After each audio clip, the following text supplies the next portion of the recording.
There are two things firefighters dislike: the way things are, and change. Sometimes traditional ways clash with the need for change. That's where we come in. Slicing through the noise with insights that matter. Welcome to Igniting the Shift Within. Your launch pad to revolutionize the way you think and work And lead.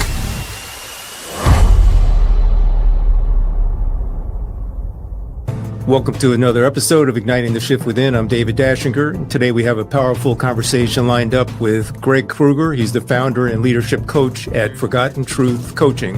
We're going to dive deep into nervous system regulation and emotional intelligence and how these play a vital role in shifting our results, not just at the firehouse, but in every facet of life. So if you've ever felt stuck in a negative emotional cycle, we'll talk a little bit about that and belief systems, how they shape our perceptions and influence our moods. And then Greg may share some breathwork techniques with us and some practical tips and strategies that will help us or help you and your team to boost self-leadership and find that much needed balance between stress and a reset. Greg, by way of background, is a leadership and empowerment coach working with clients, including military personnel and first responders. As a prior service United States Marine, he's a calling to help service members and veterans, and he's a licensed practitioner of NLP, a certified breathwork instructor, and he includes neurology and physiology techniques when he trains his clients to command their nervous system, thoughts, and emotions. Greg basically teaches you everything you need is accessible within you. Greg, welcome to Igniting the Shift Within. Awesome. Thank you so much. I appreciate it. So let's kind of ease into this conversation, which I know is going to be great. And I want to kind of have you just talk about what sparked your passion for teaching firefighters and other service members about the connection between neurology and physiology. The path that sparked me is my own path. So dealing with my own stresses in life, my own patterns in life, these recurring spaces of unexplainable anger or emotion that I just couldn't get under control, and things that I'd seen in my father or in the family tree growing up that I never wanted to be, and then they were showing up in my life and how I was a father. They were showing up in my life. What really sparked me on my path was I was in my mid-30s and I was already beginning to go through my second divorce, and I was just looking at my life on paper, and I knew my heart, my soul, this path that I wanted to lead in life. And it was the antithesis of what was on the paper. And it's when I just started back then before Google. I looked up just self-help forums online and chat rooms, and there's just this spark of things that happened, and I started doing the work within. So the kind of a long answer to it is that it was my own work within and doing this work and seeing the results that I was getting in my life over the last 15 years or more that really just became part of who I am. And then I just had this, everything in my life shifted me to a place of teaching and coaching. Back early when the term life coaching was kind of brand new. It's a term I've never really liked. We'll talk about language and our relationship with language as we go, I'm sure. But that's kind of what sparked me in dealing with and working with my first coach, and who introduced me to NLP. And that just lit me on fire. And as I started to learn these things, I started to recognize that there was a space where all these concepts and thoughts and practices, which were feeling really woo-woo-y and new agey and kind of out there, could start to be explained through the science of neurology and physiology, and that I could take the information that was lighting me up, and I could coach anybody regardless of their spiritual religious beliefs, because everybody has a body and everybody has a brain. So on our nervous systems and the patterning of the brain all works the same with everybody. More to that point, I saw you, I had the opportunity to hear you present here where I live in Florida to the fire department.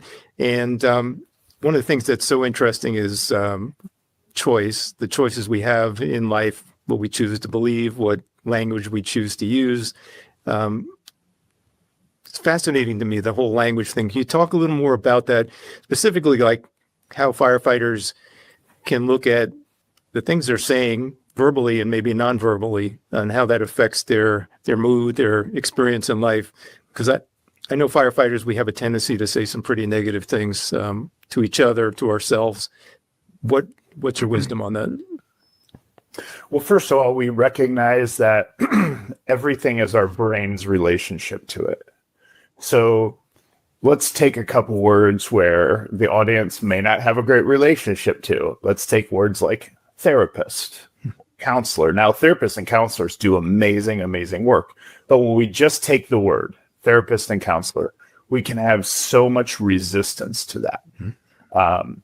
For instance, when I did my presentation, I said, when I'm not a therapist, I'm not a counselor. There's two reasons I said that. One is I know my role. So if certain things need escalated and need a medical clinician, then that's not me.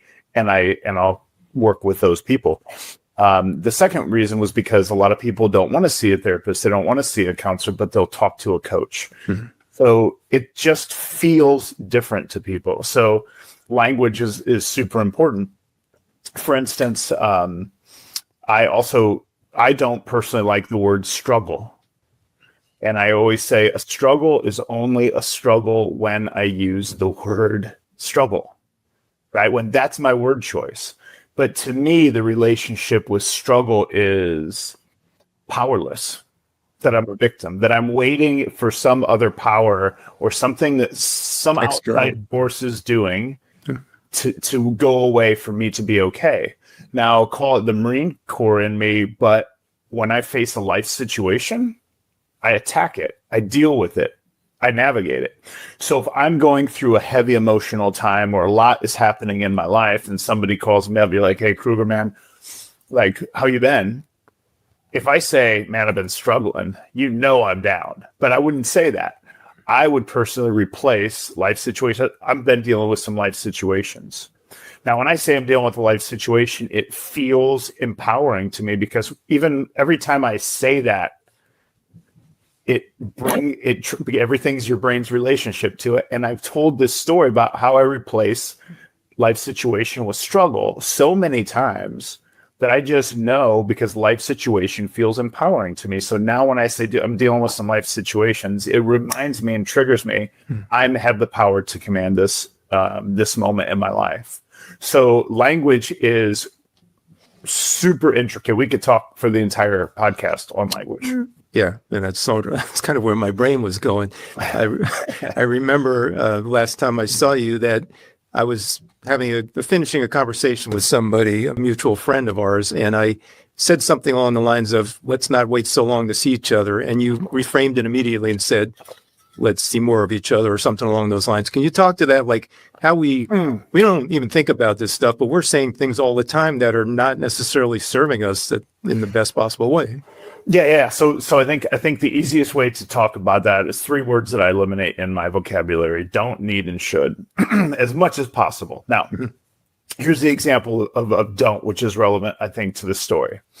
For all those people out there who have kids or your aunt or uncle and you've been around little kids, imagine saying to a child, hey, don't spill your milk. Okay. The way the brain creates relationships with words, with situation, with every vibration and information that comes through our 5 senses. So once our brain learns the words, spill the milk, when it hears those words, it has to processes and asks, what's the meaning of these?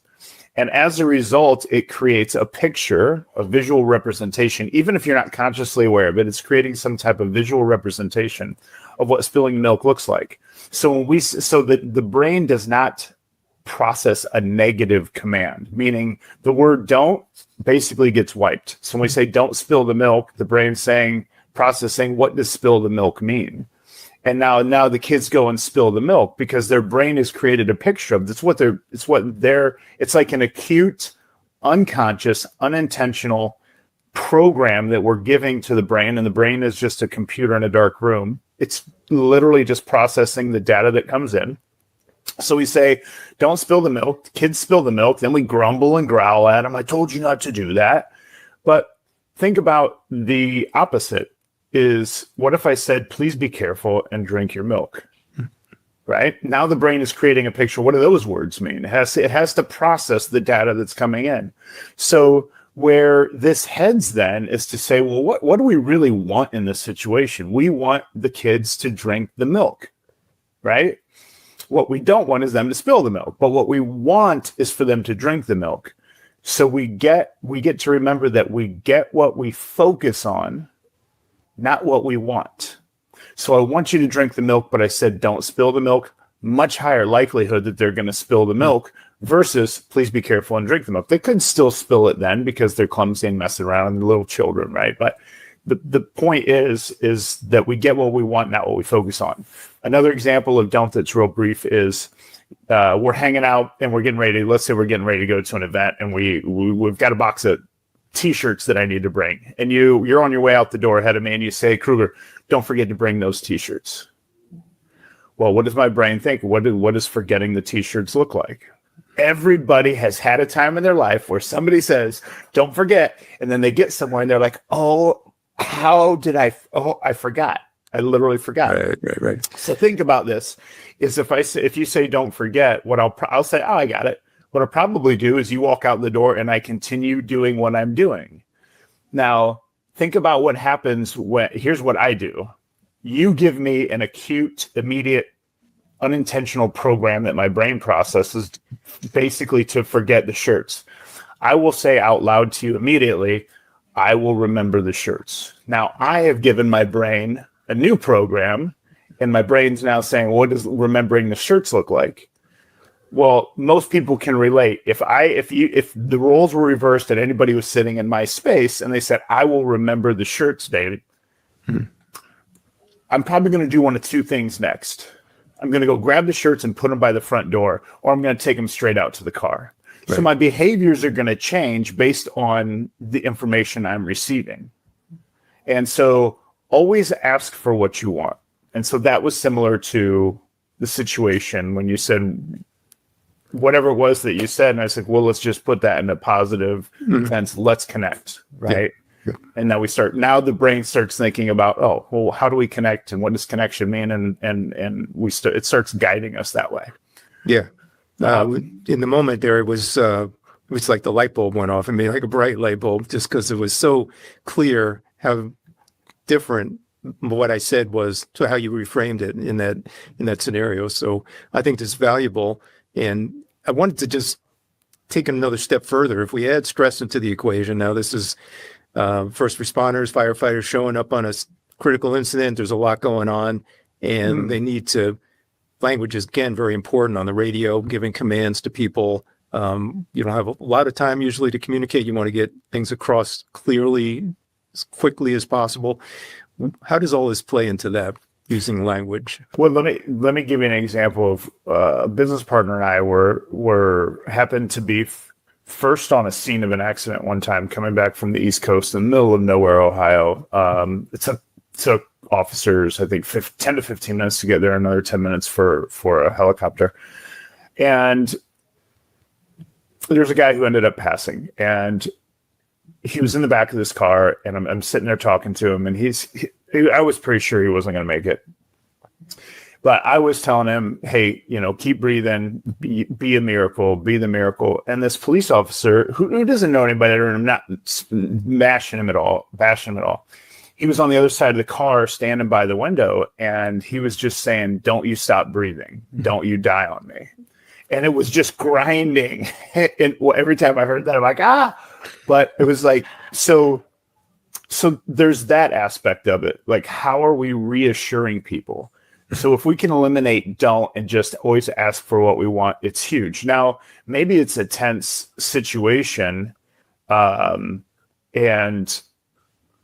things are escalating. And I would say this would be more likely for police officers than firefighters, right? Where things may escalate because they're dealing with a different type of people.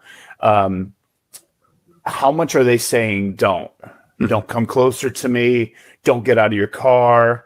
Are they asking for what they want? And I think if we start to look at different scenarios and situations specifically, we could understand then how can they have an awareness of their language to be sure to be asking for what they want.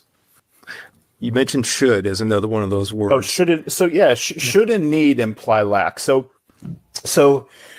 again, there's definitions towards, and there's an energetic meaning towards. And before we feel like energetic meaning is woo-woo, what I mean by that is there is the end result of every experience is an emotional state.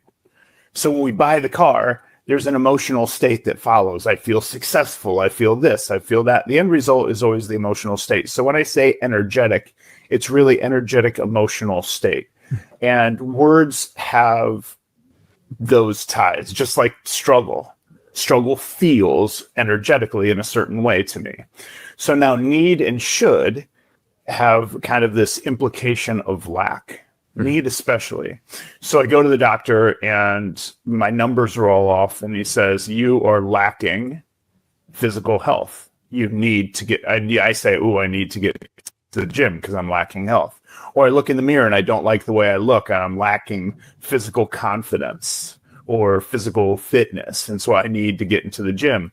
Well, when we say I need to, what we're saying is I lack. And I say this all the time, our energy creates our results. So when I'm pumped up, when I'm excited, you're going to hear it in the tone, the tempo, the volume of my voice. And the results that I get with you, I'm going to get results with you, whatever those may be. Maybe you resonate with this energy. So my energy creates my results. Now, if I come in and I'm like, oh, hey, what's going on, David? Let's do this podcast, whatever. We're going to get totally different results because I'm in a totally different energy.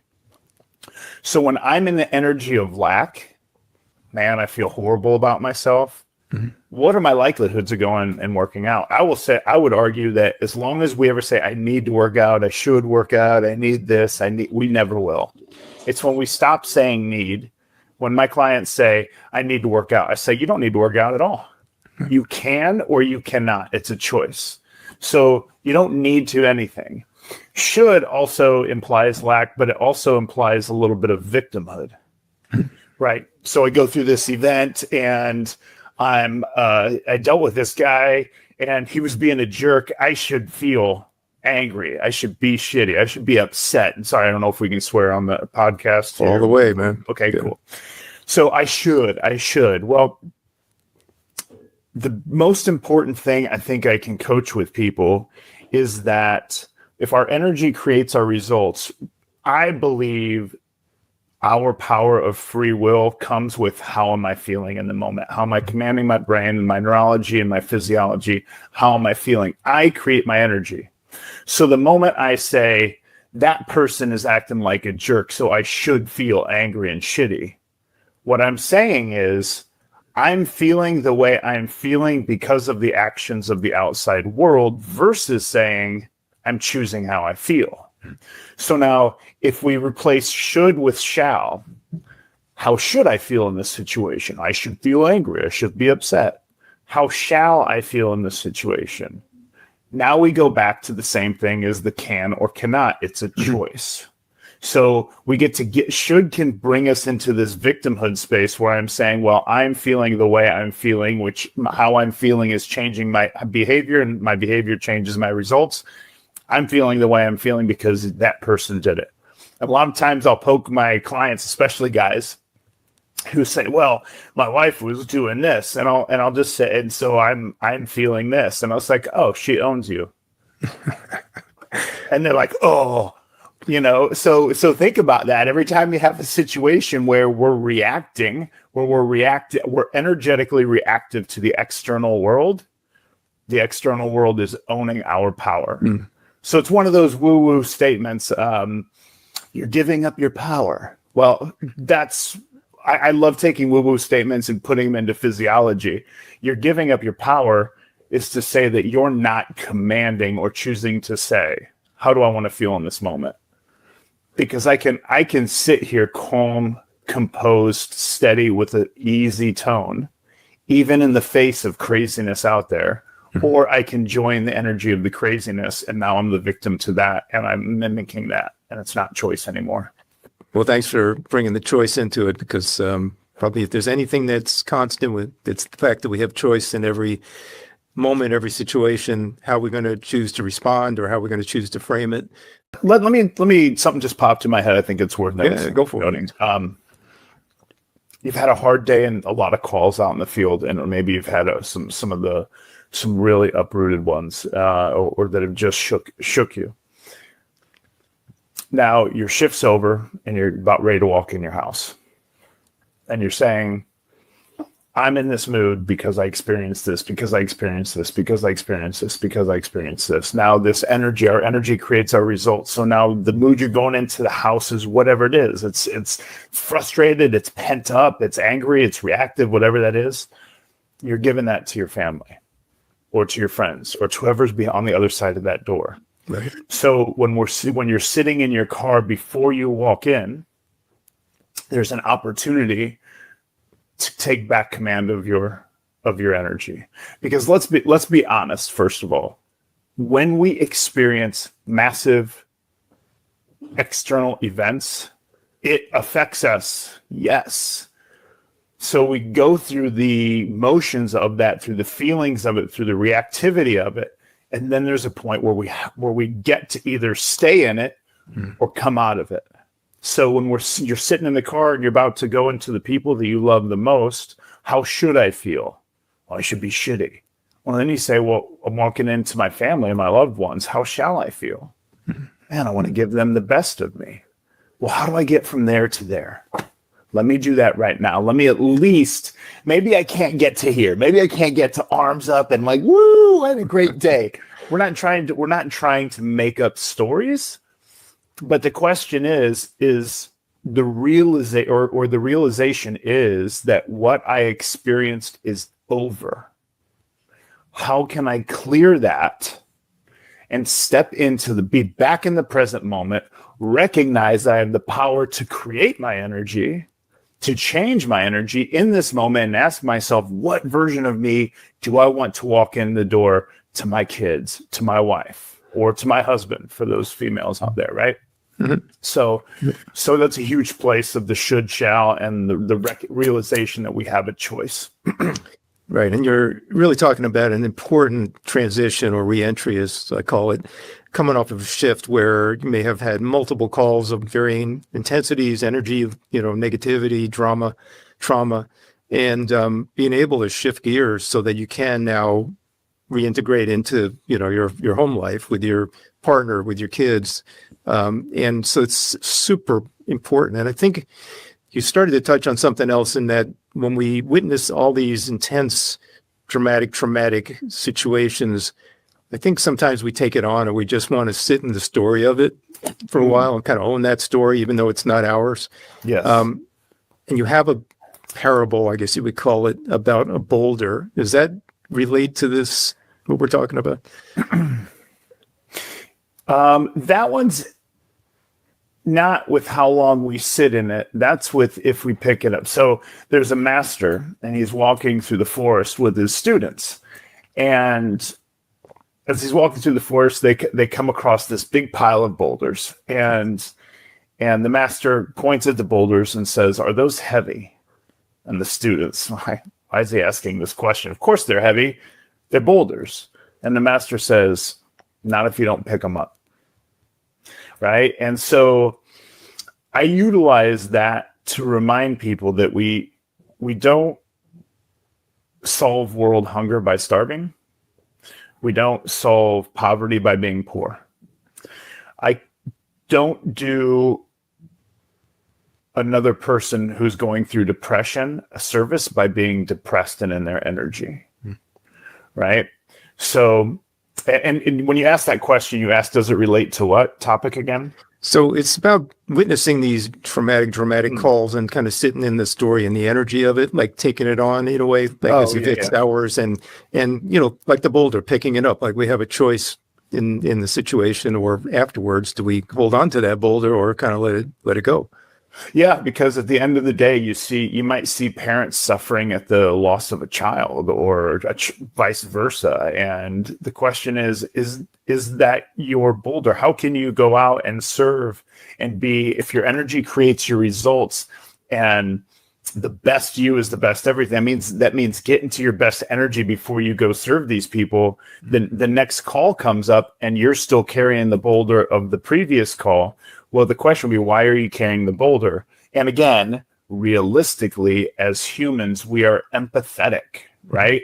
We feel for and relate to other people. Some people do it better than others, or do it more than others, and some people are better at shielding than others. But I would think the ability to recognize that that's not my boulder. Where I am, I'm here to help, and I came to serve, and I did the best that I absolutely could. That's the weight I'm carrying and the choices I made in the profession that I'm in. Mm-hmm. I don't have to carry the agony of losing a child when it's not my child, for instance, or losing a parent when it's not my parent. There's a few other questions I could ask you, but is there anything else that relates to this that you want to talk about? So we talked about, I really want to get into the aspects of breath work and meditation or stillness. Now, I say meditation, and everybody might already be like, I don't do meditation. It's another one of those words, but let's change the word meditation to present moment awareness. How am I feeling right now? Right? Because the stillness just helps us get into an awareness of where we are. Breath work, and I'll tell you what, I'll make it available. I don't know how we do this, but I have a write-up and breathwork exercises. I'm in the middle of producing video, a whole video course and a whole written coursework and workbooks and all kinds of things that are going to go with this, that I'm hoping to be able to make accessible to first responders. But I'll have something in the way of breathwork available. But I want everybody to remember and recognize that the breath is the rhythm of the body. And when we're anxious, we breathe in a very short kind of way. When we're calm, we breathe in a different way. So our breath is triggering our nervous system, which is telling our brain whether we are safe or not safe. And we are either in one of two nervous system aspects of the peripheral nervous system, which is sympathetic, which gets us up to fight or flight, or parasympathetic, which is rest, digest, and heal. Mm-hmm. When any animal gets into sympathetic fight or flight, there is a ton of chemicals that are released through the body. All energy diverts to the extremities to fight, run, and hide. And we stop digesting food. Our body stops fighting disease to a certain degree. When we get stuck in that space, well, our body we're going through indigestion. We're not sleeping because our brain and our system thinks that we're in danger. There's all these components that are happening. That is natural when you're on the call, when you're in the high stress level. To get into that space is natural. Recovery is imperative, and again, recovery recovery is a choice. You can or can't.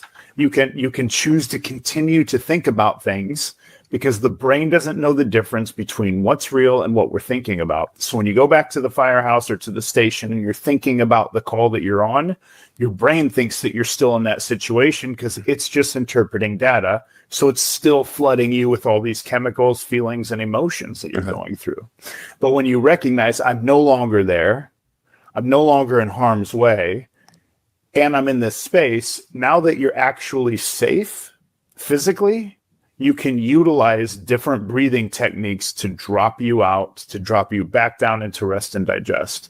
And if I had to leave you with one breathing technique, it would be all nasal breathing, in through the nose, out through the nose, and allow your exhale to be at least twice as long as your inhale.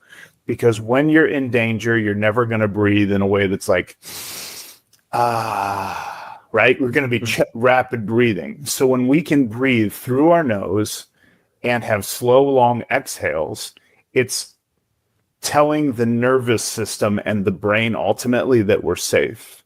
Right. And when we get into that space, the brain allows us to think more clearly. When we're in fight or flight, the amygdala is shutting off part of our ability to reason and to think. And so if you've ever been in a space where you're like, I just can't think right now, I can't think right now, that's a sign that you're in high stress. Mm-hmm. Well, you can breathe your nervous system back into a space of feeling safe And then your brain says, okay, we're safe now. It's all right for Greg to think again. Yeah. So utilizing and dive into the new things, the different things, because the body and brain are built for survival. Survival happens in the familiar known. So your brain always wants you to stay the same. So where this matters to firefighters is, and first responders in general, is that after 6 years, the first responder brain starts to change. And after 14 years, the science shows that first responders are locked in the sympathetic nervous system because they're just used to being turned on all the time. Mm-hmm. So the ability to heal, to recover, to turn off out of high activity and fight or flight is absolutely everything. And it will change your life, your relationships, the way you communicate, your success. It'll change everything in your life. That's a huge takeaway there. And I would say that the breathing technique you just shared could also be used responding to a call. We may get a call, for example, a pediatric call that as soon as we hear those words come over the radio, we start ramping up and amping up in terms of fight or flight mode, right? We get pretty stressed out because pediatric calls are some of the most intense, stressful calls we do. So would that breathing technique you shared work as we're in the apparatus responding to the call? Conscious, the more we're good at what we practice, and what we practice becomes unconscious. So at one point we didn't know how to walk, and then you walk and you balance long enough. Now first responders can grab all their gear, be running out to a truck or to their car and not even think about any of it. If you practice your breathing each day, especially nasal breathing, you're good at what you practice, and what you practice becomes unconscious. So that alone is going to help you navigate any situation better. Now, when you're on the way to the call, being conscious of how you're breathing is simple. We're all breathing all the time. The question is now noticing, okay, I'm driving, or I'm holding. People understand and recognize when they hold their breath or when they're breathing really heavy. All it takes is conscious awareness, making a choice. You can change your breathing, starting to breathe even at least in the nose and out the nose, and a 1-to-1 ratio is going to be really important. But yes, absolutely, that breathing and having long exhales. A lot of people do box breathing. That there's so many breathing techniques, and like I said, I can include a link where I've built out that describes 24 different breathing exercises, how to do them, and why you would do them. Excellent. Yeah, we'll put them in the show notes so people can access them.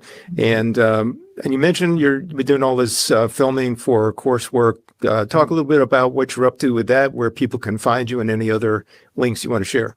Yeah, I do have the social media things. I'll tell you right now, I haven't been very consistent in social media because of my own personal resistances to it in some ways. But you can find me on Instagram at Meditation Junkie, Junkie. And I'm on Facebook, but probably the best place to find me is ForgottenTruthCoaching.com. And I believe there should be a link there where you can, if you're interested in a session or just in a exploratory discovery call, there should be links in there to my Calendly to schedule a link. That's for like one-on-one coaching? Yes. Oh, yeah. So yes. So what I'm developing now is this coursework, because these points that we're talking about, every new client I coach, I teach these points. So now what I've done is I think we did 8 to 10 hours of video recording of coursework. So I should have a solid, I don't know what that's going to translate to, at least be a 4 to 6 hour course, a video course. I've also got it where I've got it in a written form, and they're slightly different. So you might get some different nuggets when maybe I didn't say it in the course. Maybe I put it in the coursework, which is I think I'm up to about 10, 11,000 words in that now. So I'll have this whole course, which will have also experiences with it, because, going through the presentation I did, knowledge by itself is worthless. I would say knowledge is not power. The application of knowledge is power, right? If we have a recipe and we don't bake the cake, it's worthless to us. So when I did spent the week in Florida teaching these sessions to first responders, it was an hour of presentation or 45 minutes of presentation, and then a 25 to 30 minute experience, because experience is truth. So in my coursework, there's going to be recorded guided breath works and recorded guided meditations to help people understand the power they have to, one, change the way their nervous system is behaving through feeling. Because if you follow along and do the breathing, you're going to feel it. You can't not, right? And if you follow along in the meditation portion, and again, if anybody is resistant to that, I would challenge you, lean into the things you resist. But in the guided meditation, what it really is I always say that when you command your breath, you command your physiology. When you command the quality of your thoughts, you command your emotional, energetic state. You are the answer. So in the guided meditation, what I'm doing is I'm putting you through a practice of visualizing or just thinking about something else, because the brain doesn't know the difference between what you think about and what you're experiencing. So I'll show you through the experience that when you change what you think about, the way you're feeling, your energy, your emotional state changes. And so what it shows us is, and this, let me really put the bow on this with self-leadership, is that our energy creates our results. And we have the power through breath work to command the nervous system so that we can get to the brain, the operating system. And when we command the quality of what we're thinking about, we change our energy, and our energy creates our results. You're the answer. So we and first responders and people, service members, we're all leaders. Right. But leadership starts with self-leadership. So if you're not aware of or haven't practiced the depth of what your breath can do for your body, and what the quality of your thoughts and how your brain changes your energy, and how that can change every aspect of your life, because your energy creates your results. If you're not aware of the depth of those things and you haven't experienced those things, then I would say you have an area of opportunity to explore a deeper level of self-leadership. I'm speechless. That was all incredible information. And I really appreciate you being here today and sharing all of that. And we'll definitely link back to your resources. Just quick question. The coursework that you're talking about, would that be applicable to departments or wellness departments within agencies? That's what I'm shooting for. It was very coincidental, because shout out to Marie with Command Counseling Center, who serves first responders specifically and entirely. We met, and she's who brought me into this group. I'd worked with veterans in rehab and things before, but a shout out to her. And it just turned out that I was getting ready when I was down there. I was starting to wrap my head around putting this course together. And she even mentioned, man, if we could have this training put into these departments as part of their training protocol, that would be really good. So I was conscientious and conscious of how I teach it, knowing that being able to bridge to first responders, because again, I think one of the most beautiful things I do is to take these concepts that feel kind of woo-woo-y and new agey and like, I don't want to do that, to saying, hey man, actually, this is powerful. It's how your body and brain work, and it's going to help you show up and improve how you show up for your team. Because the converse is true about when I said, before you go into your house, how are you showing up for your family? It's easy to bring work home, but everybody also brings home to work. So now you're going through difficult times in a marriage or difficult times at home, and you're pulling up to the station. Yep. What energy are you in to show up for your team? Right? So being able to, this coursework was designed to really be able to connect with first responders as well, and people who may be a little resistant to what this kind of work feels like initially. But again, I would challenge everybody, experience is truth. Until you have experienced something, if you're judging it, it's from a limited amount of information, and you could be completely incorrect. So Greg Kruger from Forgotten Truth Coaching, thanks for being with us on Igniting the Shift Within. Amazing information, and there's more, obviously a lot more to it to unpack, but I appreciate you sharing all these nuggets with us today, and look forward to our next conversation. Thanks, brother. Appreciate the opportunity. Thanks for watching Igniting the Shift Within. Join us next time to hear more from game changers in our profession. You can check out our website at podpage.com/igniting. Make sure you like and follow Firefighter Nation on YouTube, Facebook, Apple Podcasts, Spotify, and their website, firefighterNation.com. Till the next time, stay safe, stay connected, keep igniting the shift within. There are two things firefighters dislike: the way things are, and change. Sometimes traditional ways clash with the need for change. That's where we come in. Slicing through the noise with insights that matter. Welcome to Igniting the Shift Within. Your launch pad to revolutionize the way you think and work and lead.